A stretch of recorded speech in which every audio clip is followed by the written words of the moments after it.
आणि हे 3 वाट्या पीठ घेतलं आहे आपण सपाट. आता ह्याच वाटीच्या प्रमाणाने आपण पाणी आणि दुधाचं प्रमाण घेऊया. तर 1 वाटी दूध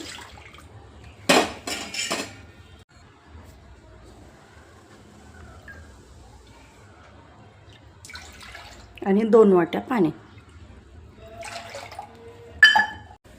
उकळी येण्यासाठी आपण याच्यावर झाकण ठेवून देऊ.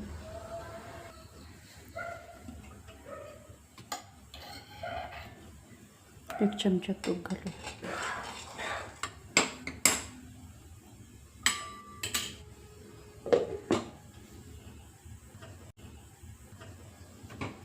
उकळी आली, आपण याच्यात घालू मीठ.